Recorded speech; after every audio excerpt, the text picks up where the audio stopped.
Loss স্যান্টোসে আজকে সকাল থেকে বৃষ্টি হয়ে যাচ্ছে ভাই। এই দেখো মেঘের অবস্থাটা দেখো একবার, চারিদিকে কালো মেঘে ঢাকা হয়ে গেছে। আর সকাল থেকেই বৃষ্টি পড়েই যাচ্ছে, কোনো মতেই থামানোর নাম নিচ্ছে না।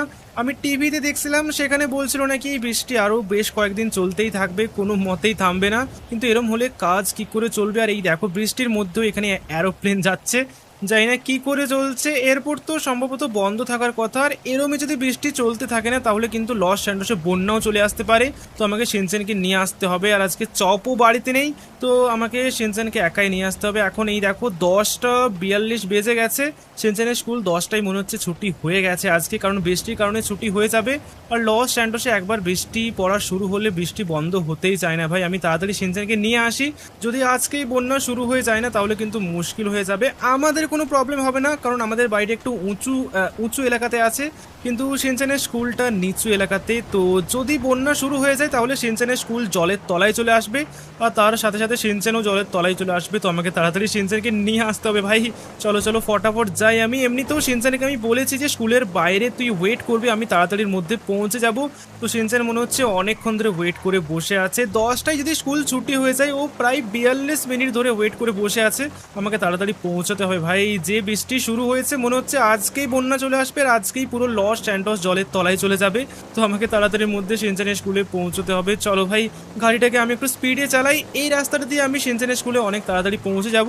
তো চলো ফুল স্পিডে আমি গাড়িটাকে নিয়ে যাই, আর তাড়াতাড়ি এখান থেকে শিনচেনের স্কুলে যাই। এই তোমরা সবাই তোমাদের জলের বোতল, ক্যাম্পিং টেন্ট আর যাবতীয় জিনিসপত্র নিয়ে নিয়েছো তো? আমরা কিছুক্ষণের মধ্যেই কিন্তু এখান থেকে বেরিয়ে পড়বো। হ্যাঁ স্যার, সব নিয়ে নিয়েছি। হ্যাঁ স্যার, আমরা সব নিয়ে নিয়েছি। হ্যাঁ স্যার, সব নিয়ে নিয়েছি আমরা।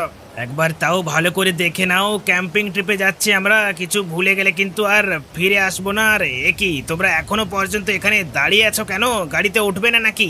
আরে স্যার, সবাই আগে উঠে যাক, তারপরে আমরা উঠবো। সবাইকে গাইড করে তো নিয়েও যেতে হবে। আরে স্যার, আপনি চিন্তা করবেন না, আমরা ঠিক সময় মতো গাড়িতে উঠে যাব। হ্যাঁ স্যার, মিন্টু ঠিকই বলেছে। আপনি শুধু একবার লিস্টটা চেক করে নিন, দেখুন কেউ মিস হয়ে গেল না তো। হ্যাঁ ঠিকই বলেছো, আমি একবার চেক করে নিই। আর এই যে তোমরা সবাই নিজের ব্যাগ নিজের দায়িত্বে রাখবে, হারিয়ে গেলে কিন্তু কেউ দায়ী হবে না। আরে স্যার, আমাকে আপনাদের সাথে ক্যাম্পিং ট্রিপে নিয়ে চলেন না, আমিও আপনাদের সাথে ক্যাম্পিং ট্রিপে যেতে চাই। কিন্তু সেনচেন, তোমার নাম তো লিস্টেই নেই, তুমি কি করে যাবে? আরে স্যার, কিন্তু কেন আমার নাম লিস্টে নেই? আমি তো এবার প্রত্যেকদিন স্কুলে আসি, আমি তো আর স্কুলও কামাই করি না। আমাকে নিয়ে চলেন না, আমিও আপনাদের সাথে ক্যাম্পিং ট্রিপে যেতে চাই। বললাম তো সেনচেন, তোমার নাম লিস্টেই নেই। আগের বার যারা বাস ট্রিপে গেছিল, এখানে শুধু তাদেরই নাম আছে। তুমি এক কাজ করো, তুমি এর পরের বার যেও।